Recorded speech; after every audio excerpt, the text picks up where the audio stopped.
That's what you're starting to do, maybe, starting to investigate. Not everyone after high school goes to college, but we have probably 75% of students who go to at least a four-year school and a 20-something percent that go to a two-year college. So we have a fair percentage of students who are going off to college. So we like to speak to the needs of our community in that way. So we're very blessed to have many colleges in our area. Lots of them.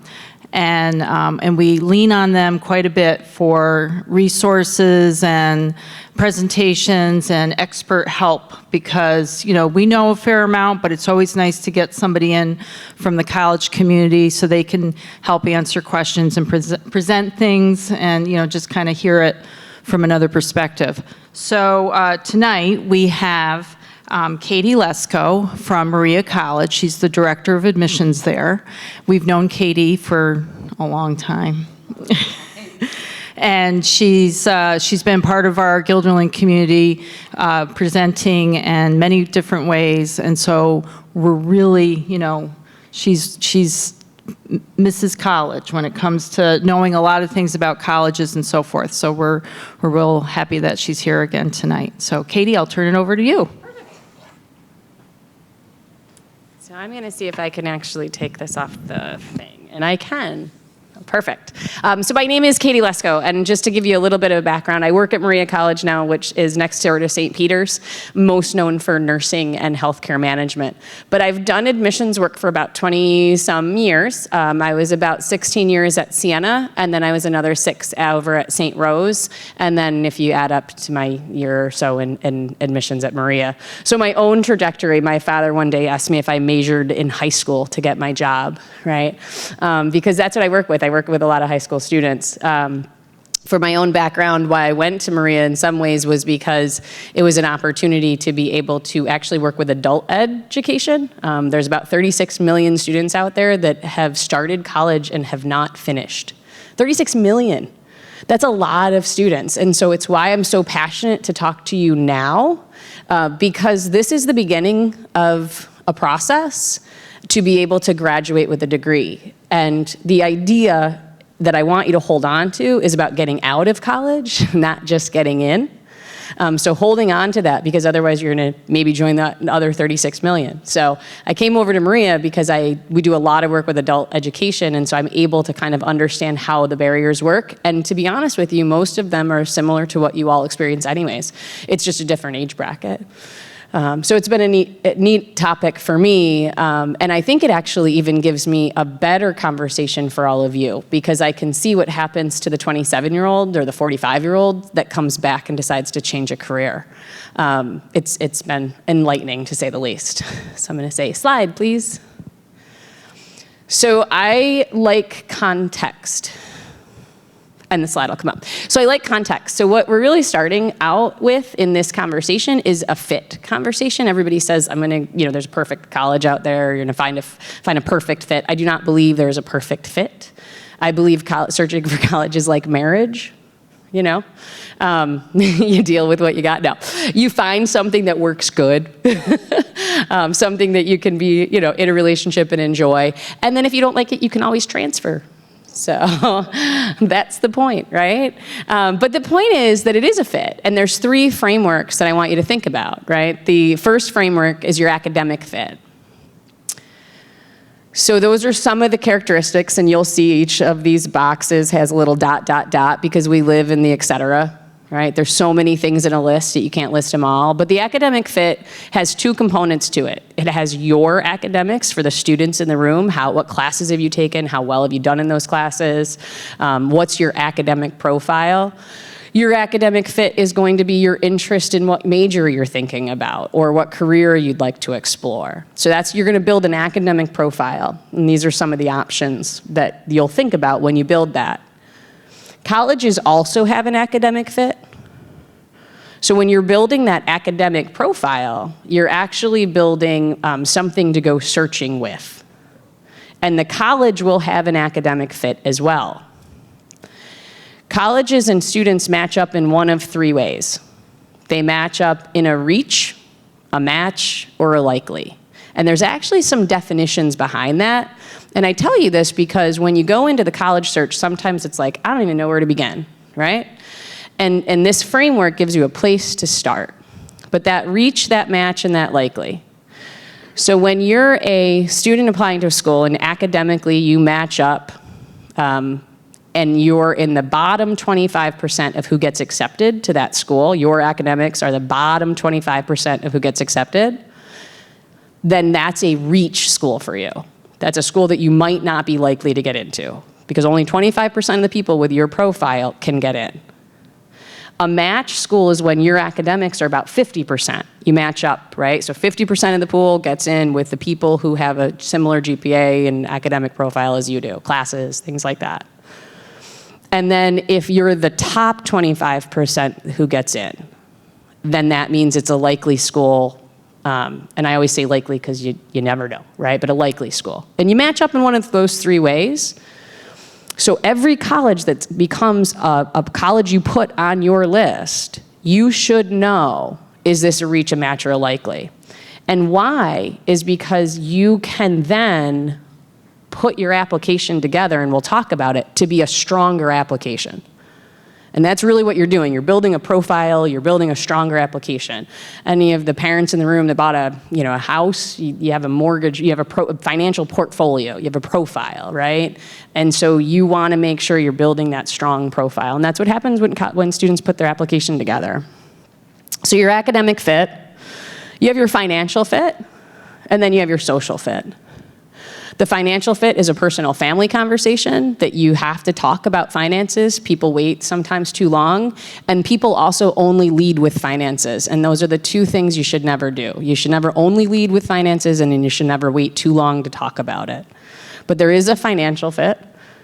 And then the social fit is the fun stuff. Right? You can make 1,000 things on that list. It could be study abroad. It could be that you want to be in California. You could be like sunshine. After today's snow, I think California sounds good. But you can put all those social fit things together. But things like distance from home is actually a social fit, right? Am I comfortable flying on a plane by myself, or do I want to be in driving distance?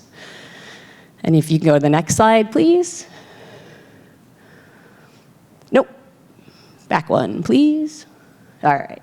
So what it comes down to is this idea of, not to put everybody in a box, but the idea is that you want something workable to sort your brain out. At least that's what I like, so that's why I help you with this. You can take it or leave it. So this student, right, is a 90 average GPA. They want a business major. You get that a lot. 90 average, it's not over the top. It's not under, right?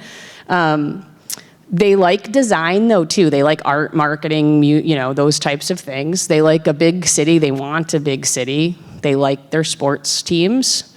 This for somebody could be they want to play. For somebody it could be they just want to go to a big game.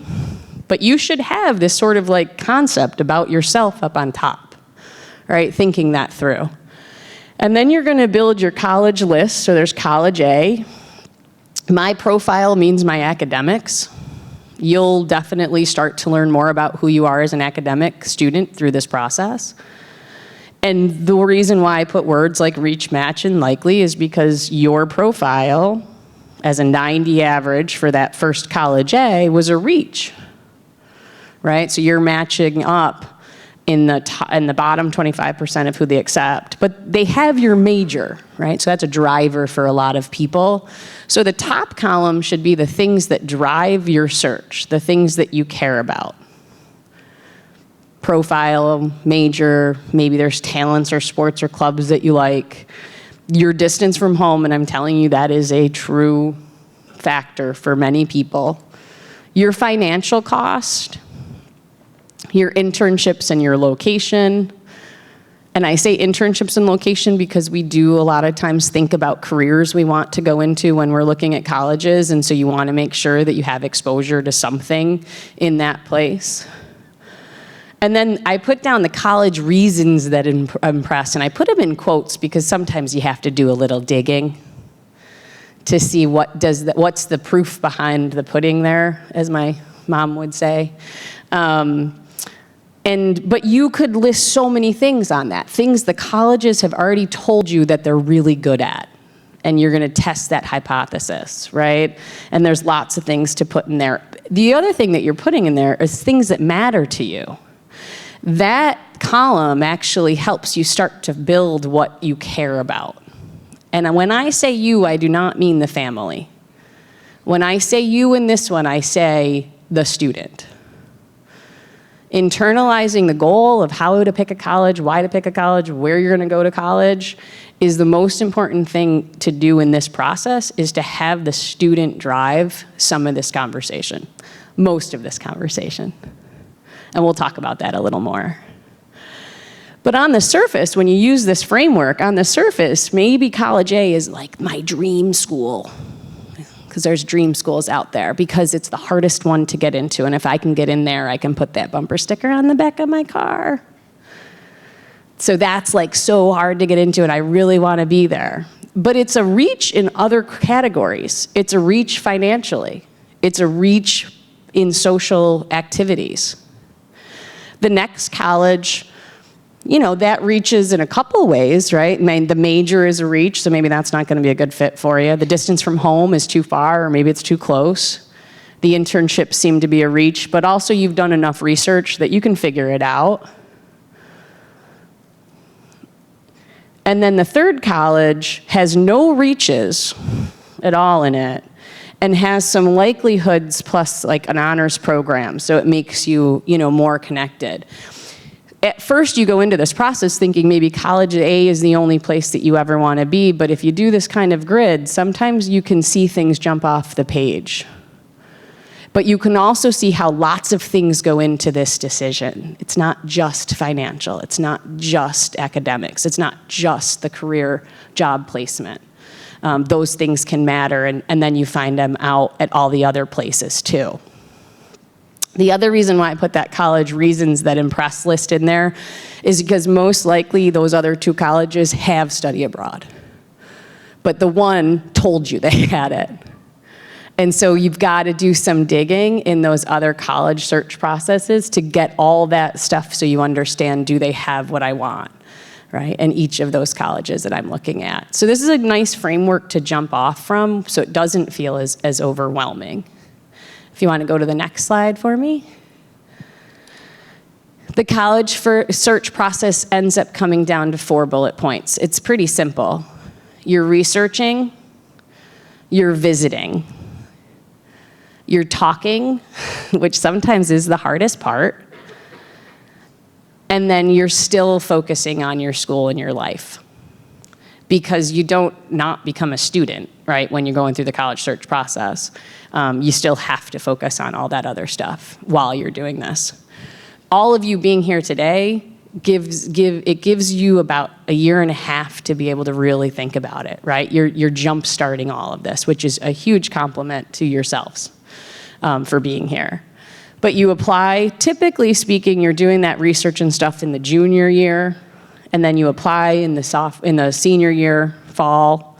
You'll get accepted sometimes in the fall of the senior year, like December or so, or all the way into April, depending on the types of schools you're applying to.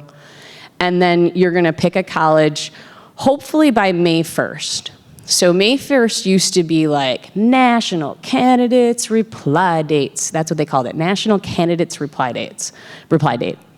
And it was the date that everybody was supposed to pick a college by. Many times it's hard to pick a decision, make a decision. And so we've seen in the last couple years, I'd say probably the last 10 years, this ebb and flow into summer. People have started to kind of pick by May 1st, but maybe change their mind, or they deposit at 2 places, right? Because it seems easier than having to make a decision, is to put deposits down in 2 places. I promise you, you still have to only be in 1 place in the fall, right? You can't be in 2 places at once. And so what all you're doing is delaying a decision. And that's not a healthy habit to build in this process, because I believe this process builds healthy habits in order for students to be on their own, making decisions, talking to people, going out in the life and into the world. And so then I also work with I have worked through the years with a lot of people coming right out of college, and you can tell a difference of people working with you, of who's made decisions in life and who has not made decisions. So that May 1st focus on that of the senior year. Not the junior year, but the senior year, May 1, is a good decision deadline date. And then again, you can always transfer. And you can do next slide, please. Awesome. So let's get started for a sec. College websites. So college websites are built for marketing purposes, and they're built from internal purposes, but I promise you there's some key pages that you're going to want to look at. Your program page, the academics that you're interested in, you want to look at that major page. And part of the reason why you want to look at the major page is because you want to understand the classes that go into the major that you're thinking about. And most of the time, college websites have a major page, like a bio page or a nursing page, and it lays out the curriculum. And I say this because I worked at Siena a long time, worked at St. Rose. Both of them have bio majors, especially Siena had a really strong bio program. And I would talk to many students along the way who said, I really want to be a bio major, really want to be pre-med.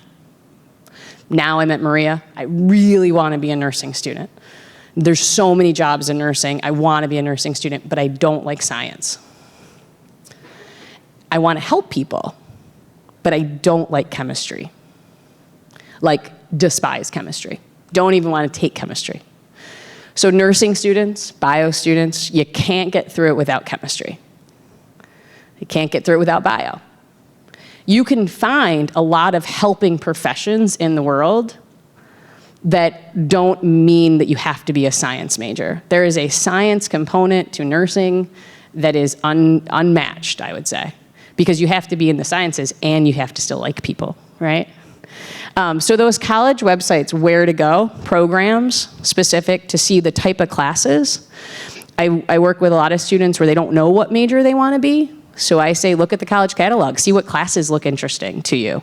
Read a college catalog, like just pick a couple topics that might make sense, find some classes that make sense to you, and then you can figure out if you like that major or not. Career Center services are a great part of the college website to peek at.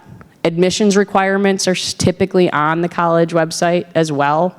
So you don't have to ask your guidance counselor, school counselor, to know all the ins and outs of all those deadlines and all those requirements. You can actually do some self-sufficient research on what's required for each of those things. Is it a recommendation? Is it 2 recommendations? The other way to get started is you'll have a Naviance count. They're going to talk about that a little bit later. We lose time fast. So when you're getting started in the college search process, if any of you travel for soccer games or travel for tournaments or NYSSMA or anything along those lines, think about visiting a couple colleges when you're out and about doing those types of things. You can unofficially visit. You can just go visit a college campus and walk around and see everything. And if you do that, just let the admissions house know that you actually came, because they like to have that knowledge. You could start in your own backyard and visit. In one foul swoop in a couple days, you could see all the different colleges here. You have a large research institution that's private. You have a large research institution that's public. You have a small private schools that are in the city. You have small private schools that are in the country. You have urban and suburban. You have regional public schools that are more rural. All of those options are just a half an hour away from you, right here. So taking advantage of in your own backyard to go on a couple tours to see what you like and what you don't like. It doesn't mean you have to go to SUNY Albany, but you know what 4 towers look like, and you know what walking around that campus could feel like. And then you're going to search a little bit more on the websites. The other thing that I think goes that we get lost in the shuffle. Sometimes college fairs are a trade fair of colleges. So it'll happen in March at Hudson Valley. You'll get a notification. The people behind the table are admissions counselors. So they're most likely reading your application. It's a really great person to know because they know stuff.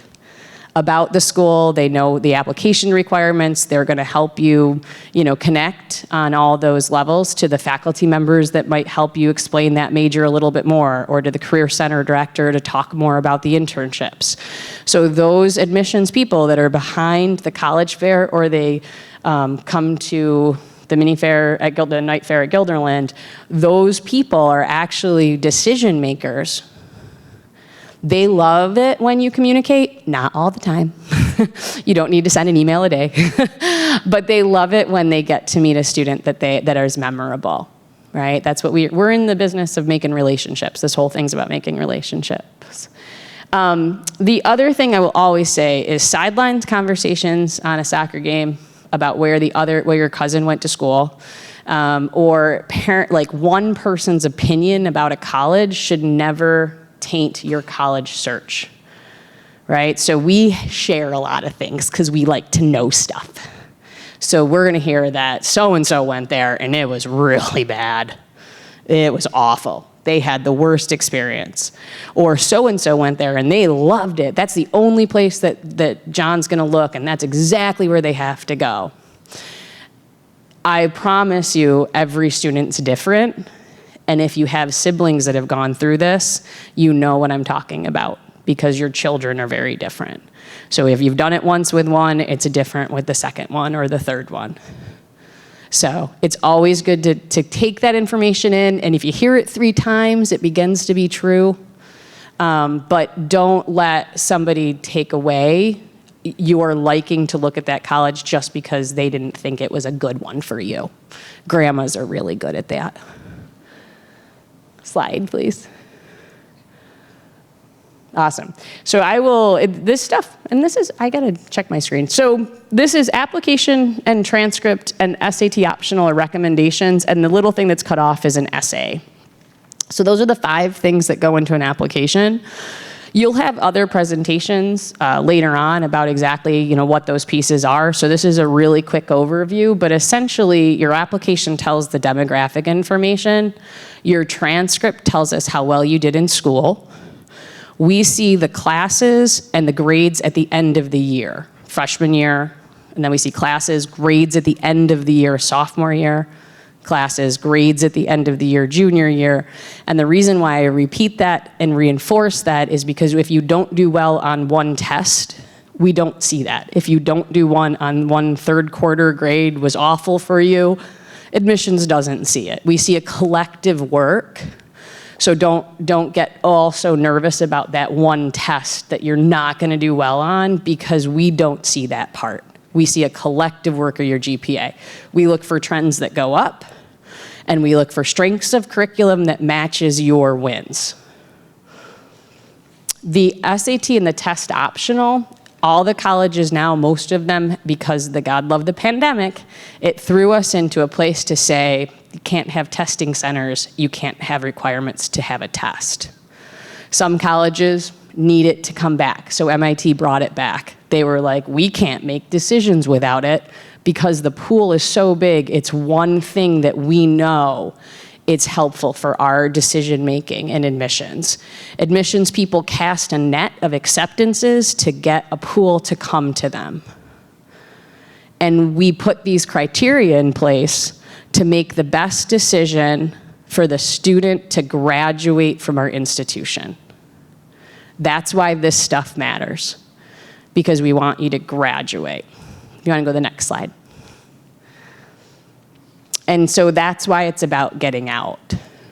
We don't make it harder to get in because we think it's fun. We make it appropriate on the review for the students to be able to expand their experience in our community. Admissions people build community. So we're building it through our diversity of majors, our diversity of people, our gender makeup, our different talents. All of that goes into reading an application pool.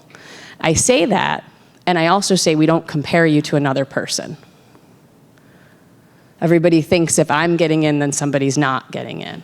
Or you're gonna compare me to the next person. School counselors have the hardest job because they know who gets in and who gets out. And people ask them that stuff, right? And it's not. We look at you as an individual person on your own merit. and we can look at the pool as a whole without comparing you to one other person.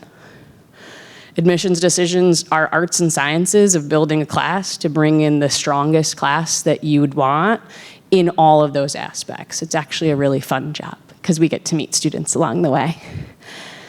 When you think about that, that's what we're doing, then figure out when you put your application together what best represents you. Stronger classes, a really solid recommendation from my chemistry teacher because I want to go into nursing. Is it a coach writing a recommendation or something like that? So we want to bring in students that can benefit from the college experience. That student is someone who has owned the process all the way through. So next slide. So now what you're going to do is leave here and think, wow, we just got lectured to. But hopefully you leave here and you think, oh, my parents aren't going to do this for me. Or if they do, it's not as meaningful. We teach you how to drive and then you drive your own car, right? I have seen a number of times where parents drive this because it's easier to control a schedule when parents make the scheduling choices, when parents call the admissions office or go online and plan the event, when parents ask the questions because students are too shy, right? I've seen it a number of times that the driver is not the student. And then what happens is you get to April and you have to make a decision by this May 1st, and the parent goes, well, it's your decision, right? So we haven't actually taught them anything. We've just done it and then said, oh, but it's yours. It's your decision. You make it. And it's that moment where the student goes, but what am I making a decision on? Right? Like, what is that? That is the difference between a student who drives this goes to the advisor when they don't do well on a paper. They make the appointment with the faculty member and they don't call their parent to make the appointment for them. They actually just do it because they know what they're getting out of this. So you're prepping them to go into a university where the people there are very supportive, absolutely, but there's laws that allow us not to talk to parents, right? You have waivers and all that stuff. But at the end of the day, who's owning the degree? It starts actually here, making the appointment, looking at your schedule ahead of time and planning ahead to make sure that you can fit it in. It starts with students taking classes and doing their work. The biggest question we always get is, if I take an AP class and get a lower grade, is it better? Or is it better if I take a Regents class and get a higher grade? I will always answer, if you take the AP class and get the A, there is no question. But, that was supposed to be a joke. No laughing in this audience. None, right? None. You were like, don't mess with my AP grade. Don't mess. So why I answer it that way, right, is because you've taken the question out of it. But why I answer that way is I can't tell you what your best grade is. What I can tell you is if you don't change the way you study, you're not going to get the highest grade when you go from a Regents class to an AP class.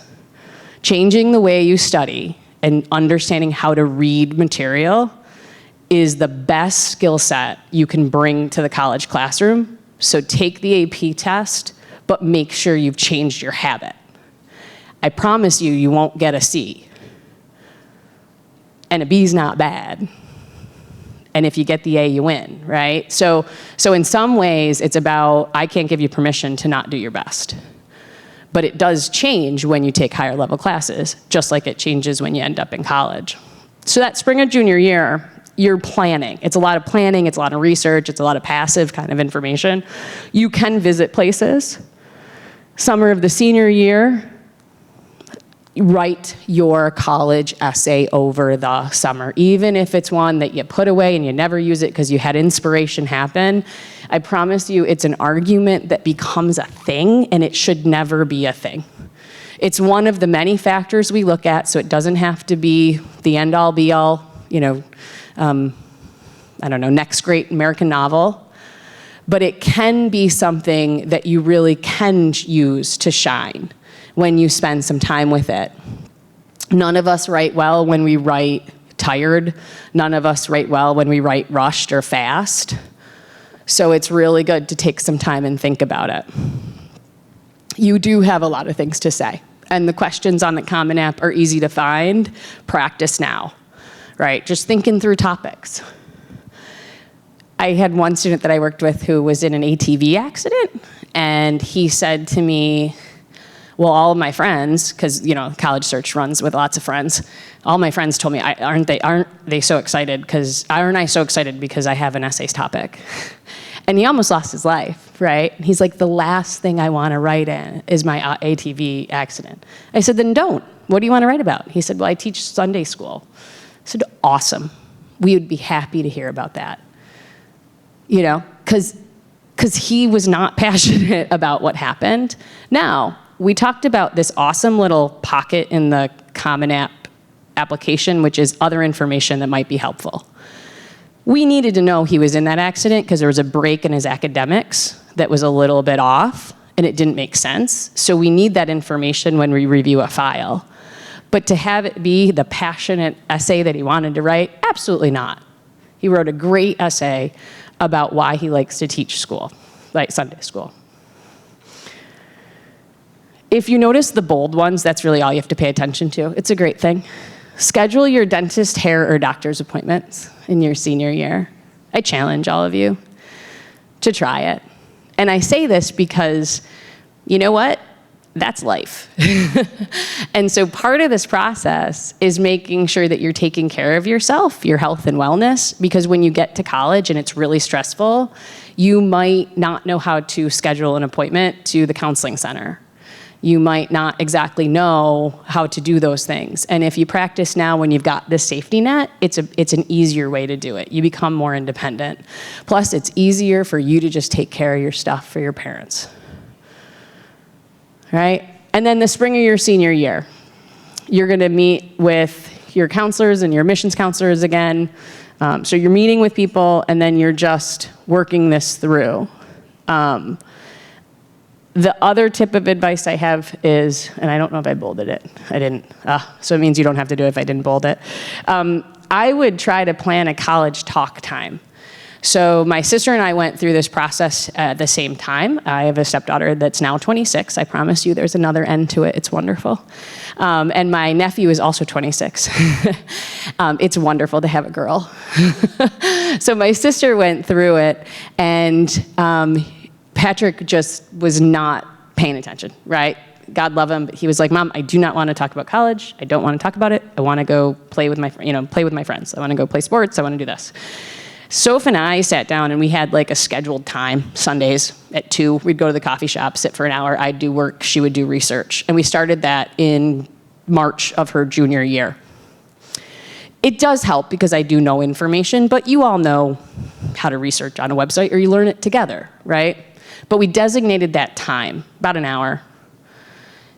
It became actually just a really nice hour to spend with her, right? But it also gave us time where she could say, hey, I've got these questions for Sunday. And I could say, hey, listen, you've got to write that essay, right? And we want to go over it on Sunday. Because parents should help this process, but we should help it in a way that's supportive. And my sister did not do that. And so my nephew was refusing to write his college essay. God love him. And it was his fall of his senior year. And he played golf. And so he hit a double eagle, that's 2 under, on a hole that hadn't been done in 55 years, right? So it was like a big deal. So he calls my sister, and he's so excited, and it's this proud moment, and they wrote an article in the paper about him. We're from a very small town. Write the article in the paper. The article hadn't happened yet, but he was getting interviewed. It was very exciting. And he's like, Mom, you're never gonna believe this, right? And she said, did you write your college essay? And he was like, and so his joy was sucked, right? Like that sponge that just was dry. It was arid as much. And he was like, but Mom, and she was like, Patrick, I need you to get it done, right? So like there was no sharing a moment that then later in life, like a couple months later, we were at Christmas time or something, and she was like, I think I really messed up, right? But sometimes as parents, we can't control it because we're just frustrated.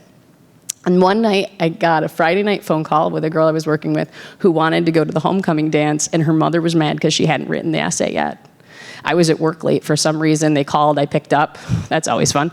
And next thing I know, I'm on the phone helping this student kind of work through the essay project because she really wanted to leave and her mother was not letting her. And I don't know how they had my number, but hey, it wins, right? So the point being, those are really stressful moments for everybody involved. And if you do the planned time, you can kind of alleviate some of that stuff, right? Because then you can have conversations and learn together more than anything else about who the person is sitting in front of you. Students are thinking about this process a lot. They don't talk about it very much, and parents talk sometimes too much about it, and they need to like kind of give some space. Those are the things I've learned in 25 years of working with admissions people, right? It's a lot of fun. And I think the last slide is just my email. If you want to go to the left side. Sorry, I didn't say that clearly enough. Yep, there we go. So there's my email. I don't know if you want to call me on a Friday night before you have to go to a homecoming game, but I'm happy to answer the phone. And that is, I can talk to you if there's any questions that you have. I think I covered everything. Test optional as a question is going to be like, should I submit my test scores or shouldn't I? I'm going to tell you that you look at the average boards for this institution under that profile, that academic profile that we talked about. If you meet the boards or are above them, you can submit. If your SATs are below, I wouldn't. Right? So that's kind of a rule of thumb. At the end of the day, every college has different requirements. I would talk to the admissions person about it. I would talk to your school counselors. Use Naviance to be able to figure out that as well. But that's kind of a rule of thumb that generally we've seen. Any other questions? I'm just rolling into questions. Yes? Is it appropriate to, circling back to your example of having a course item that's really difficult and challenging, that you know it's going to be a problem, to plan to take that at like your local community college over the summer? I think that's a great option. So the question was, when you have classes that are difficult and you know they're fitting into your schedule, but maybe there's a lot going on, you're in the play, all of those things that can happen, can you utilize the local community college to be able to take those classes and kind of do a hard subject, not with the rest of your subjects? So yes, right? Because a college course work, you're in 5 classes, only a couple classes a day, so you're getting used to that schedule of doing more work on the outside instead of in class. It could lighten up your high school class load, so that's always nice too, and you have a one-topic focus. There's going to be 2 things I would tell you. Talk to the school counselor about the class, because if you want it to count as the towards high school credit, you have to make sure that does that, because you want to make sure that can go towards graduation requirements. So that's one thing, and I would always double check. Number 2, I wouldn't do it expecting to get the credit to transfer in. Most colleges will transfer college credit in, but in this circumstance, I would do it more as an enrichment, scheduling, learning opportunity, and less about trying to get the credits to transfer in. Some colleges are liberal about their college transfer policy, and some are not. So don't expect it to transfer. Does that answer your question? I was thinking more of, once you're enrolled, if you know your program's particular. Oh, in college? Yeah. Okay. If you're not a strong, you said chemistry, if you're not a strong chemistry student, you know they're hardcore, that's a tough program. Yep. You plan to take it, assuming the credits will transfer locally, maybe, or even online, like during the summer. Yep. So great question. So when you're in college, you've got credit requirements. There's 2, it kind of goes to the same thing. There's 2 things I'd make sure of. One, that it would transfer in, definitely. Another thing, if you take it at that institution online or something like that, then that can definitely transfer and work towards your degree. But things like that are absolutely, we think of school in cycle. You start in September, you leave in June, but you could go to college all year round if you wanted to. you have to, financial aid. Sometimes summer classes you'd be paying out of pocket, things like that, but it's something to think about. You just have to make sure that it transfers towards your degree. And some colleges have policies that don't let you take certain classes unless you're taking them there. So, yes.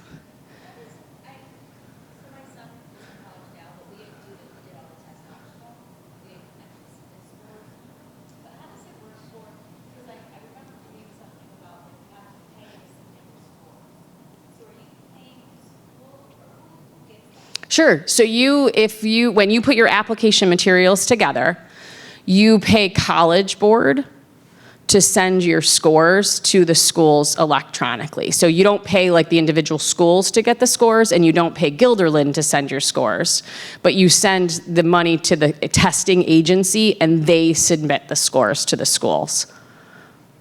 Yeah. And I to be honest, don't know exactly the price of that is, and I feel like you get 4 free one. You get 4 for the price of 1, and then it might be extra. You get 13. 13 per college. Luckily enough, I haven't had to submit my scores to places in a really long time. But I think it's 13, and then you send it to this college. But yes, you pay the testing agency. If it's ACT, you pay ACT. If it's College Board, SAT, you pay SAT. Great question. Well, yes, love it. What's the difference between an ACT and an SAT? Great question. What's the difference between an ACT and an SAT? So the ACT has 4 sections. Science is included, right? So there's an English, a math, a science, and the reading comp, and that's your ACT. An SAT has 3, they're back to 2 sections, been around for a while, so they're back to 2 sections, and it's like an English writing essay kind of combo, and then a math section. It used to be, the biggest difference was ACTs did not credit you for wrong answers, and SATs did. You got like a 1/4 point off. So if you were a really analytical person, it was actually better. Women actually are better doing ACTs back in the day when they scored it that way, because you could get it down to 2 answers and it was better to guess, right? Because we overthink things sometimes. That's a very gender stereotype, but it was proven in data. And SAT, you got it wrong if you guessed, right? You could potentially get it wrong. So there was some scoring things there that didn't help when you overthought things. Nowadays, I would say, because the SAT actually saw the ACT scoring method and said, hey, we kind of like this too. And it became a little bit more even playing field for both of them. So I would say if you like science, and you like that sort of concept, ACT's questions tend to be more of how you've learned high school curriculum stuff. I used to be able to say when we actually had Regences that we took, I mean, I know they're back, but that like an ACT was kind of taking a bunch of Regences at once. The SAT was a little bit more designed to think of it as, it was a little bit more on the reasoning level, that it actually was, the idea behind an SAT was to see how you did in your first year of college based on the knowledge. That was the purpose of the exam back in the day. We now know that you can ask questions that are leading or biased, and so the exam itself has some questions to it. That's why colleges have gone test optional, because the things that we assume that we knew going into it are actually, you have to be kind of cultured to be able to know what it's asking. So you want to make sure you understand that. But take both in the spring. Take whichever one you liked better. Take it in the fall. But at the end of the day, it's an exam. You should study for it. So the biggest example that I would say that I get is people say, oh, I'm just going to go in cold and see how I do. When you take your PSAT, there's a little code, and you can go into your PSAT, and it can tell you what you do well and what you don't do well, and the things that you should work on. If you're going to invest the time into taking the test, invest the time into actually studying for the exam. Again, building a skill set that will allow you to be more successful in college. You don't go into an exam in college and say, I'm winging it. Or you shouldn't, at least, right? So this type of stuff is to help with the skill sets. Yes?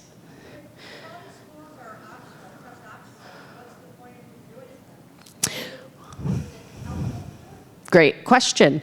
The question is, if all the schools are test optional, why would you even do it? So a couple things with that. One is there might be some advantages in merit-based or something like that, right? Certain programs require testing, so the school might be test optional, but the program might require the test. So it all goes back to looking at the different colleges and seeing what they require and what they don't require. And I think it's a great question to ask. And then when you do that little grid, taking the SATs could be that top one. And then you know what the policy is for each of those schools. Should you do it or shouldn't you? Transfer students, when they transfer, typically don't need SAT scores.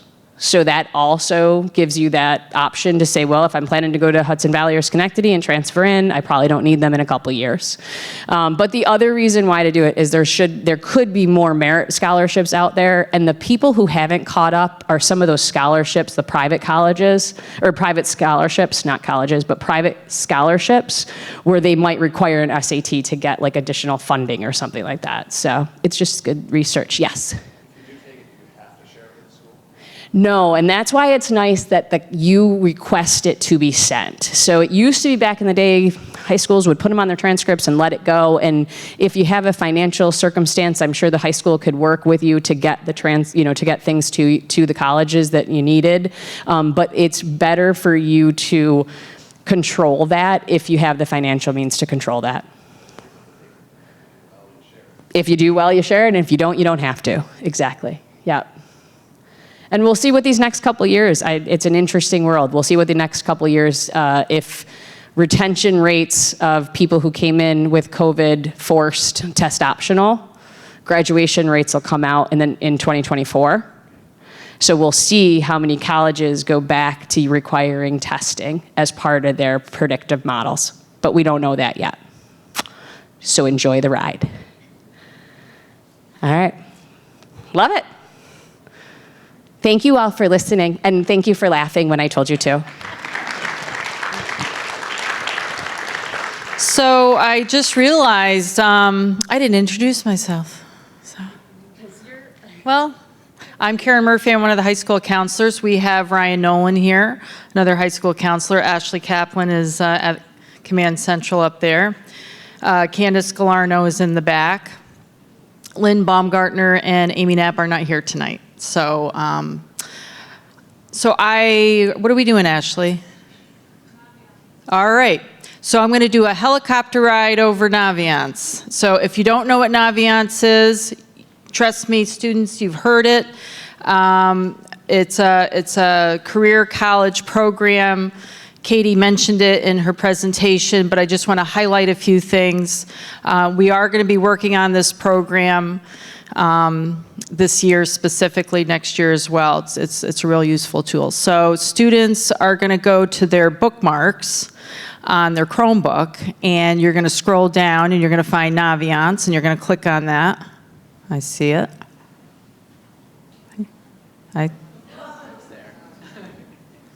If you scroll back down, there you go.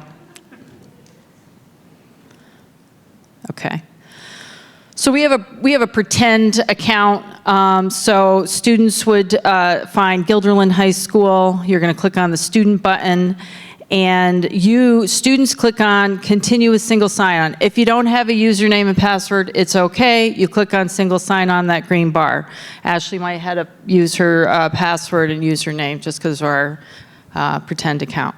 So if you go up to About Me, Ashley, and scroll to Resume, I just want to show you that quick feature here. This is a really nice feature on Naviance. You can add things that you do, and of course I'm talking to juniors. If you click on that red button, it has all the variety of categories of your activities, sports, volunteers, awards, you name it, it's up there. So you can click on the ad and then you just kind of fill it in. So if you have a job, you want to add it in, fill it in. The edit button is there, you can update it. So if you're a babysitter in grade 9, 10, 11, and then you're a senior still babysitting, you can add 12th grade. Okay, let's go back up. That's a quick ride into the resume. Let's go to colleges, and colleges I'm thinking about. There you go. So now Ashley's student, or she added in some colleges that were of interest to her. So she just kind of listed them on there. And if you see that plus button up there where it said add colleges to list, you can just say, oh, you know, my mother went to Siena, my father went to Lemoyne. I'm going to put Siena and Lemoyne on my college list. You can certainly do that. You can search by name and just kind of add them in, check the little heart or the box and select them, and then they go on to your colleges that you're thinking about. We're not applying anywhere as a junior, we're just thinking about things.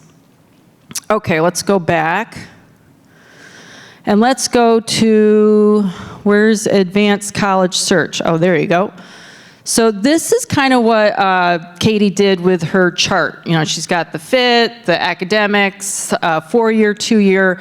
These are things that you can do a quick list of colleges. So if you were interested in 4-year college, no preference on public versus private. That means public institutions in New York State are the SUNY system. Private institutions are colleges like RPI, Siena, Maria College, that kind of a thing. So we're going to open it up. Co-ed, we'll just say co-ed for now. All right, let's go to the next category. If you scroll up a little bit. Let's go to location. So we live in New York. We're just going to pick New York, just for ha-has. So New York, scroll back up. We're going to jump over to majors. This is how I do it, so that's why I'm doing it this way.